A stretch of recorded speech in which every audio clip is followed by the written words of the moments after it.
અમદાવાદના નવા શાંતિપુરા તરફ જવાના રસ્તે ટેન્કરો ફસાયા છે। વરસાદી મોસમમાં રસ્તો નબળો પડતા મોટી આફત સર્જાઈ છે।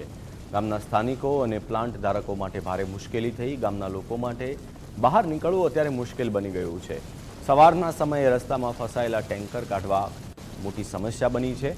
તંત્ર દ્વારા આ રસ્તાની મરામત જલ્દી કરાવવી જોઈએ તેવી લોકોની માંગણી છે। અમદાવાદ શહેરના રિંગ રોડ પર આવેલા સનાથલ ટોલ ટેક્સી નજીક શાંતિપુરા ગામ તરફ જવાના રસ્તા પર 3 ટેન્કરો ફસાયેલા જોવા મળી રહ્યા છે। ગામ તરફ જવાનો મુખ્ય રસ્તો હોવાનો સ્થાનિકોનો દાવો છે। જો કે આ રસ્તો નબળો હોવાના કારણે 3 ટેન્કરો એક બાદ એક નીચે નમી ગયા છે, કેમ કે રસ્તો ખૂબ પહોંચો હતો, નબળો હતો, જેના કારણે આ તસવીર સામે આવી છે। આ પ્રકારની પરિસ્થિતિનું નિર્માણ થયેલું જોવા મળી રહ્યું છે। સૌથી પહેલાં આ જે ટેન્કર છે એ ફસાયું હતું, એની પાછળનું ટેન્કર, અને એક છેલ્લે તમે જોઈ રહ્યા છો કે જે ટેન્કર જે આરએમએક્સ પ્લાન્ટ આવેલો છે ત્યાં જઈ રહ્યું હતું। આ શાંતિપુરા તરફ જવાનો મુખ્ય રસ્તો છે, એ રસ્તા પર આ પરિસ્થિતિનું નિર્માણ થયેલું જોવા મળી રહ્યું છે, જેના કારણે અહીંના સ્થાનિક લોકોએ પરેશાન થવાનો વારો આવ્યો છે, કેમ કે આ મુખ્ય રસ્તો છે એટલે શાંતિપુરા ગામમાં અનેક લોકો વસવાટ કરતા હોય છે। એમના માટે અંદર જવું અથવા તો બહાર નીકળવું એ પણ મુશ્કેલ બની ગયું છે। મારી સાથે શાંતિપુરા ગામમાં રહેતા એક ભાઈ છે, એમની સાથે વાત કરીએ। ભાઈ, આ તમારા ગામમાં જવાનો રસ્તો કયો છે અને આ કેવી રીતે થયું, ક્યારે બન્યું? અમારા ગામનો મુખ્ય રસ્તો નવા શાંતિપુરા જે કહે છે એનો 70 થી 80 મકાન છે, એનો રસ્તો મુખ્ય રસ્તો આ જ છે। હવે આમાં જો આ ડમ્ફર થઈને ફસાઈ જાય તો અંદર ગામમાં જે હાલાકી થાય, અર્જન્ટમાં હોસ્પિટલમાં કોઈ જવાનું થાય તો આમાંથી કોઈ જગ્યાએથી જાય એવું નથી। આમથી ગામમાંથી આગળ હાઈવેમાં કોઈ રસ્તો નથી કે ગાડી જાય કે બાઇક જાય, અહીંયાથી જ બધાને નીકળવું પડે। અત્યારે ચાલતા જ જવું પડે એવી સ્થિતિ છે। અને હાલ જો પ્રશાસન આપણે રસ્તો બનાવી દે, બસ એટલી જ માંગ છે કે રસ્તો બનાવી દે, બસ બીજી કોઈ આપણી માંગ નથી।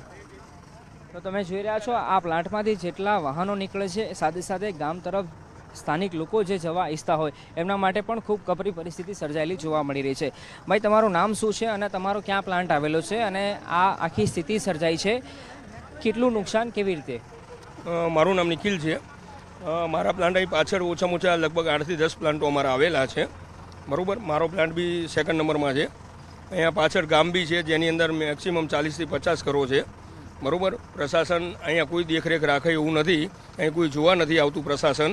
રોડના નુકસાન, વરસાદ બી બંધ રહ્યા, લગભગ ગઈકાલે વરસાદ બંધ રહી ગયો છે। ખાડા પૂરવા માટે બી પ્રશાસન અહીં આવી નથી રહ્યું, બરાબર।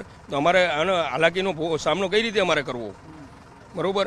બહાર ગામમાં કોઈ અંદર કોઈને કોઈ ઇસ્યુ થઈ ગયો, મેડિકલ ઇસ્યુ આવ્યો તો અંદર 108 બી જાય એવી નથી પરિસ્થિતિ। કઈ રીતે ગામના લોકો બી બહાર નીકળી શકે? અમારા ગાડીઓ બહાર કાઢવીએ છીએ, જો આ ગાડીઓ ફસાયેલી પડી છે, બરાબર, એને ખેંચવા માટે ક્રેન બોલાવો, બરાબર। અંદર અમારો ટીએમમાં માલ ભરેલો હોય, બરાબર, એને ફેંકી દેવો પડે। 3 કલાકની અંદર અમે એને ડિસ્પેચ નથી કરતા સાઈડ ઉપર, તો સાઈડ બી અમારી બગડે છે, ક્લાયન્ટ બી બગડે છે અને માલ બી અમારે ફેંકી દેવો પડે, બરાબર। શાંતિપુરા કે નવા શાંતિપુરા કહેવાય? નવા શાંતિપુરાનો આ રોડ છે જે અહીંયાથી જ અંદર જાય છે ગામની અંદર। તો આપ જોઈ રહ્યા છો સ્થાનિકોના કહેવા પ્રમાણે આ નવા શાંતિપુરા તરફ જવાનો રસ્તો છે, અહીંયાથી ગામમાં જવાય છે। ત્યાં રહેણાંક મકાનો પણ આવેલા છે, સાથે સાથે અનેક પ્લાન્ટ આવેલા છે। એમને બહાર આવવું હોય તો આ જ રસ્તાનો ઉપયોગ કરવો પડતો હોય છે। જો કે રસ્તો નબળો હોવાના કારણે એમના વાહનો નીચે બેસી ગયા છે। અને આજે સવારની જ વાત છે, આ 3 ટેન્કર તમે જોઈ રહ્યા છો કે જે આરએમએક્સમાંથી નીકળ્યા હતા પ્લાન્ટમાંથી અને મટીરિયલ લઈને જતા હતા સાઇટ પર, એ 3 ટેન્કરો રસ્તા નીચે બેસી ગયેલા જોવા મળી રહ્યા છે। કેમેરા પર્સન મનીષ દવે સાથે અર્પિત દરજી, ગુજરાત ફર્સ્ટ, અમદાવાદ।